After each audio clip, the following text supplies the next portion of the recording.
Salut à tous, on se retrouve aujourd'hui pour parler du Paris Saint-Germain ce dimanche 28 septembre et on commence tout d'abord avec le programme bien sûr de l'équipe pour les prochains matchs. Donc hier il y avait la rencontre contre les AG Auxerre mais le prochain match c'est un déplacement à Barcelone. Pour un gros match bien sûr de Ligue des Champions, ça aurait pu être la finale saison dernière de la Champions League. Donc ça sera mercredi soir 21h bien sûr le coup d'envoi, on va en parler beaucoup là lors des prochains jours. Ensuite les gars il y aura un déplacement le 5, donc le week-end prochain du côté de Lille, puis après ça sera la trêve internationale. Retour au parc le 17 contre l'équipe de Strasbourg et ensuite déplacement Ligue des Champions du côté du Bayer Leverkusen. Donc voilà il y a des belles affiches là qui se profilent bien sûr pour l'équipe parisienne. On continue les gars, on va parler cette fois-ci du nouveau stade. C'est vrai qu'on on parlait plus trop là depuis 2-3 mois, mais n'oubliez pas que le Paris Saint-Germain a toujours l'ambition de construire son nouveau stade. Et cette semaine, il y a eu 2 réunions très importantes. Donc c'est la première manche de la finale qui se joue cette semaine, donc désignée par le PSG comme les 2 sites potentiels pour accueillir son futur grand stade, donc une enceinte de 60 000 à 90 000 places. On ne sait pas ça sera quelle capacité, mais ça pourrait monter jusqu'à 90 000 places, capacité du futur stade du PSG. Mais pas que le parc, hein, c'est 47 000. Donc Poissy et Massy bien sûr sont les 2 villes, hein. Donc Poissy c'est où s'entraîne hein, bien sûr à l'équipe du PSG, donc ce serait là, et Massy ce serait là. Voilà, donc on peut voir par rapport au parc où c'est, donc bien sûr ce serait pas dans la ville de Paris, c'est dans la banlieue parisienne, parce qu'actuellement tu peux pas construire un stade dans Paris. Donc 2 comités de pilotage se sont tenus là cette semaine, donc mardi et jeudi dernier, donc respectivement en mairie de Poissy et puis Massy, hein. Les 2 villes finalistes vont défendre leur projet devant la direction du club et la capitale. Donc voilà, cette semaine il y a eu une réunion entre certains dirigeants du PSG et les maires des 2 villes là, ils ont, les maires de ville bien sûr, défendu leur projet pour essayer de convaincre le PSG de construire leur stade, soit Poissy, soit Massy. On verra, ça sera quelle bien sûr ville qui sera décidée. Voilà, concernant bien sûr ce nouveau stade qui est toujours bien sûr un objectif hein, pour l'équipe. On continue cette fois-ci avec Dembélé. Donc oui, c'était lundi dernier, il a remporté le Ballon d'Or, mais on en a parlé beaucoup tout au long de la semaine. On va encore en parler aujourd'hui. Et Xavi tient un propos de Dembélé en 2021. Il a dit pour moi, Ousmane peut devenir le meilleur joueur du monde s'il travaille dur. C'est quand Xavi était l'entraîneur du FC Barcelone. Et c'est que maintenant, quand on regarde 4 ans après, les propos bien sûr de Xavi, il avait vu juste tout simplement l'ancien entraîneur du Barça, Rakitic, aussi ancien coéquipier d'Ousmane Dembélé. Quand il est arrivé à Barcelone, j'ai tout de suite dit à mes coéquipiers que ce gars avait quelque chose de spécial et qu'il pouvait devenir le Ballon d'Or. Enfin, un Ballon d'Or un jour, hein. Je suis heureux et fier de voir ce qu'il a accompli, mais aussi de le voir heureux. Je pense que c'est très important pour lui d'avoir rencontré bien sûr Luis Enrique, parce que oui, voilà, ça a matché, on va dire, entre Dembélé et Luis Enrique du côté, bien sûr, de l'équipe parisienne. Et aussi quelqu'un qui a été très important dans la carrière bien sûr de Dembélé, peut-être par rapport à ce Ballon d'Or, hein, vous le connaissez sûrement pas, mais le Ballon d'Or d'Ousmane c'est aussi le sien. Donc Dembélé n'aurait jamais signé au PSG sans lui. Donc Jean-Baptiste Dujot, donc lui c'est le physiothérapeute qui a tout changé chez Dembous. Donc en mars 2020, l'entourage de joueurs lit dans un article du journal L'équipe que les analyses pertinentes de cet homme, hein, ancien kiné de l'équipe de France Athlétisme. Donc un lien est établi en gros, et depuis il est devenu le facteur X du projet Dembélé. Hein, donc c'est lui en gros qui est devenu le kiné tout simplement de Dembélé. En gros, depuis 2020, il a eu très peu de blessures, parce qu'avant il se blessait beaucoup les gars avec le FC Barcelone. Et depuis Dembélé, il a beaucoup écouté ce kiné, tout simplement, qui lui a donné des conseils, tout ça. Et en gros, ça a changé, on va dire, la carrière d'Ousmane. Hein. Donc s'il n'y a pas Jean-Baptiste, hein, il n'y a pas cet Ousmane.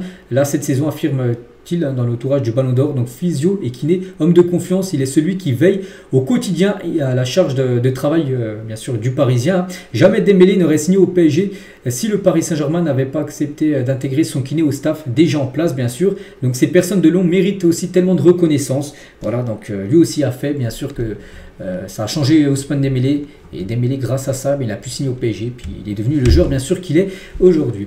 Et c'est qu'il fait partie des plus grands joueurs, on peut dire, de l'histoire du football. Hein, ça c'est tous les joueurs qui ont gagné bien sûr le Ballon d'Or, et c'est qu'il rentre aussi dans un cercle très fermé, Ousmane Dembélé, à avoir gagné bien sûr le Ballon d'Or, parce que Dembélé rejoint le cercle ultra fermé des joueurs sacrés en Ligue des Champions, en Coupe du Monde et au Ballon d'Or. Il n'y en a pas beaucoup, il n'y a que ces joueurs là.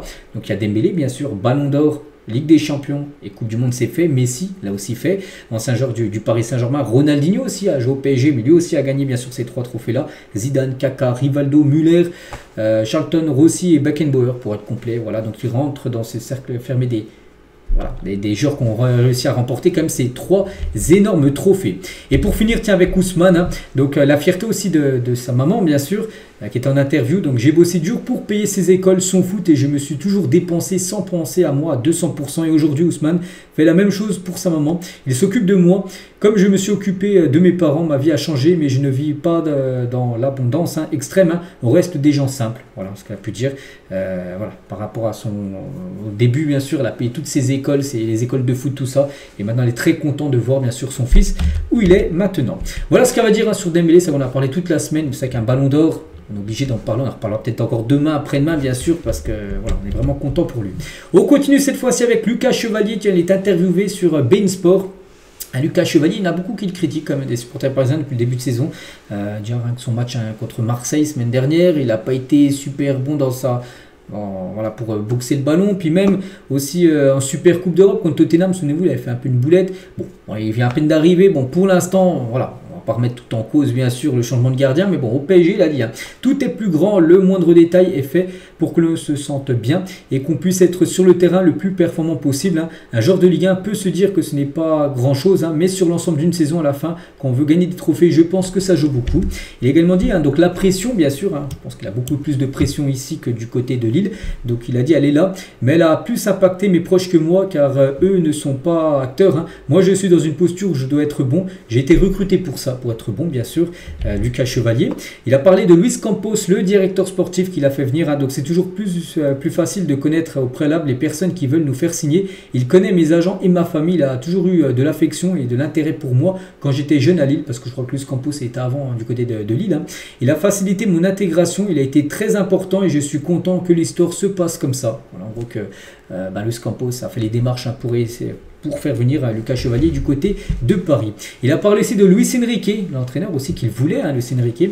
Donc veut m'utiliser dans le jeu, dans la gestion des espaces entre mes coéquipiers et moi dans la gestion de la profondeur. J'essaie d'assurer une continuité à la sortie de balle. C'est un rôle plus ou moins difficile selon nos adversaires. Voilà, s'il a de la pression ou pas, un pressing adverse ou pas, mais voilà, aussi ce qu'il a été utilisé dans ce registre-là.